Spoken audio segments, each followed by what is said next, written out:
अस्सलाम वालेकुम, welcome back to my YouTube channel Sisters Universe. तो कैसे हैं सब? आई होप बिल्कुल ठीक ठाक होंगे और बहुत खुश होंगे। लेकिन मैं बहुत परेशान हूँ क्योंकि मैं बैठ गई हूँ अपने प्लांट्स के पास और आप यकीन माने अक्सर मुझे यहाँ पर बैठे बैठे दो दो घंटे लग जाते हैं इनकी केयर करते करते। इनकी मिट्टी कुरेदना और जो इनकी डंडियाँ सूख जाती हैं उन्हें कटिंग करती हूँ, लेकिन फिर भी ये दिन ब दिन ख़राब होते जा रही हैं और सूखते ही जा रही हैं। और आप यकीन माने मैं इनकी इतनी केयर करती हूँ जैसे कोई छोटे बच्चों की केयर करता है ना, मैं इस तरह से ये अपने पौधों की केयर करती हूँ। लेकिन अब तो पता है क्या है, मुझे ऐसे लगता है जैसे बच्चे ज़्यादा लाड प्यार से बिगड़ जाते हैं ना, तो यही हाल इनका हो रहा है शायद कि मैं जितनी ज़्यादा इनकी केयर कर रही हूँ ये उतना ज़्यादा ख़राब हो रही हैं।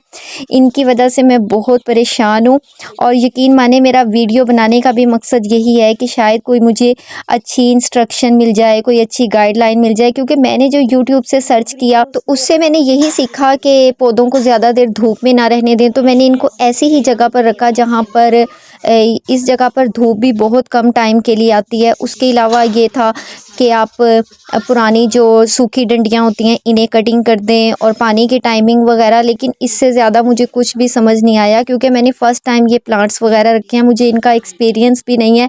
हाँ, शौक़ बहुत अरसे से था, लेकिन अब ये मेरा शौक़ जो है ये अल्लाह ताला ने पूरा तो कर दिया, लेकिन मुझे इनकी केयर जो है वो बिल्कुल समझ में नहीं आ रही है कि मैं किस तरह से करूं। मैं तकरीबन इन्हें 20 दिन पहले लेकर आई थी और ये सब इतने खूबसूरत हरे भरे और सब पर फ्लावर्स लगे हुए थे, बहुत खूबसूरत थे। मैं आपको अपने सारे ये जो गमले हैं इनका विज़िट करवाती हूँ, तो फिर आपको जो समझ में आए। तो मुझे तो ज़्यादातर इनके नाम का भी नहीं पता, लेकिन जिन जिन के नाम का पता है मैं आपको नाम भी बताऊंगी। और आप लोगों ने जिस किसी को भी कुछ पता हो इनके बारे में तो प्लीज़ मुझे ज़रूर बताइएगा कि इनको मैं किस तरह से इनकी हिफाजत करूं कि ये बच जाएं। यहाँ पर 3 गुलाब के गमले रखे हुए हैं जिनमें एक पिंक गुलाब है और 2 रेड गुलाब। और जब मैं लेकर आई थी तो सब पर 2-2 3-3 फ्लावर्स भी लगे हुए थे। और छोटे गमले भी रखे हुए हैं जिनमें मल्टी से फ्लावर्स होते हैं।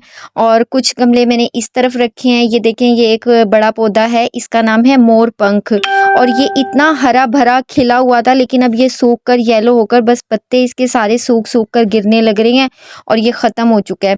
बाकी इस पर भी फूल लगे हुए थे, इन सब पर भी फ्लावर्स लगे हुए थे, लेकिन सबके फ्लावर्स ख़त्म हो गए हैं, सब पत्ते सूख गए हैं। अब पता नहीं मौसम का कोई इफ़ेक्ट है या मुझे इनकी केयर नहीं करना आ रही है, कुछ समझ में नहीं आ रहा कि इनके साथ क्या हो रहा है। इस वाले पर ये येलो येलो इतने खूबसूरत फ्लावर थे, अब वो सारे फ्लावर भी ख़त्म हो गए हैं और जो बचे हैं उनका भी कलर सारा ख़त्म हो गया। मैंने माली को बुलवाया था, लेकिन माली ने भी हमें कहा कि आपने ज़्यादा पानी दिया तो आप पानी कम कर दें। जब पानी कम किया तो वो बिल्कुल ही ख़त्म हो गए। ये वाहिद एक प्लांट बचा है जिस पे थोड़े से फ्लावर लगे हुए हैं, लेकिन जब मैं ये लेकर आई थी तो ये इतना खूबसूरत था और भरा हुआ था इतना फ्लावर से, लेकिन बस अब ये ऐसा बच गया है। यूट्यूब से सर्च करके मैंने छाँव में रखने वाले पौधों को छाँव में रखा।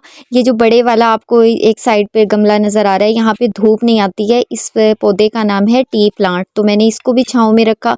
एलोवेरा मेरा सारा सूख चुका है क्योंकि एलोवेरा के बारे में मैंने उसमें सुना कि इन्हें आप छाँव में रख दें और पानी ना दें, तो मैंने इनको पानी भी कम दिया, लेकिन फिर भी ये बिल्कुल सूख गया, येलो हो गया और इसके जो पत्ते हैं वो भी देखें टूट टूट के गिरने लग रहे हैं। छोटे वाले गमलों में मल्टी कलर के फूल लगे हुए थे, जैसे वो होती हैं सूरजमुखी के फूल, तो बहुत प्यारे प्यारे से थे, वो भी सारे ख़त्म हो गए। और ये एक कांटों वाला पौधा है, इसमें भी ये पिंक पिंक ये भरा हुआ था सारा रेड फ्लावर से, ये भी सारे ख़त्म हो गए। अच्छा, मैं अब आपको अपने 2 गमले दिखाती हूँ जिनको मैंने अंदर रखा हुआ है, क्योंकि उन्होंने मुझे यही कहा था कि आपने इन्हें इंडोर रखना है। तो मैंने ऐसी जगह पर इन्हें रखा है, यहाँ से बिल्कुल विंडो के पास से हल्की फुल्की यहाँ पर इनको धूप भी मिलती है और हवा भी अच्छी खासी मिल जाती है। लेकिन फिर भी इनकी भी हालत पहले से बहुत ज़्यादा ख़राब हो चुकी है।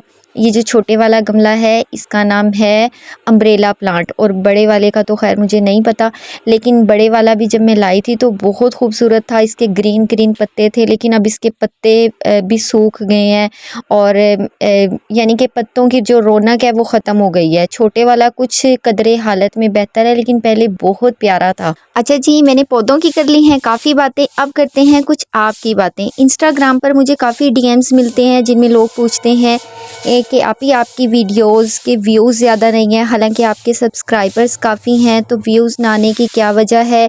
क्या आपने सब्सक्राइबर्स ख़रीदे हैं और आपका जो चैनल मोनेटाइज़ है, क्या आपने पैसे देकर चैनल मोनेटाइज़ करवाया है? तो उन सबको मेरा यही जवाब है कि ना ही तो मैंने जो पैसे देकर अपना चैनल मोनेटाइज़ करवाया है और ना ही मैंने सब्सक्राइबर्स ख़रीदे हैं, क्योंकि अगर इस तरह से जो लोग करते भी हैं तो वो चैनल ज़्यादा देर तक नहीं चल पाता।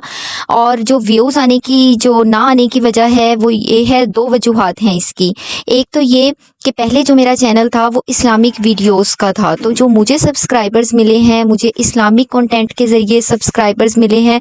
तो उसके बाद जो मेरा कंटेंट है वो व्लॉगिंग का हो गया, तो कंटेंट चेंज होने की वजह से जो मेरी ऑडियंस है वो इस टाइप की नहीं है। एक तो ये वजह है। दूसरी जो वजह है वो ये है कि जो रेगुलर वीडियोस डालते हैं तो व्यूज़ ज़्यादा आते हैं, तो मेरा वो रेगुलर मैं नहीं रही, तो इसलिए बस ये दो कुछ मेरी चैनल पर मिस्टेक्स हैं जो मैंने इंशाल्लाह इनको दुरुस्त करना है, कि मैंने अब इंशाल्लाह रेगुलर वीडियोस डालनी है। तो आप लोगों को भी मैं यही कहूँगी जिसका चैनल है, एक तो ये है कि आप जो भी कंटेंट बना रहे हैं वही आप कंटेंट रखें अपना। दूसरे ये है कि वीडियो आपने रेगुलर डालनी है।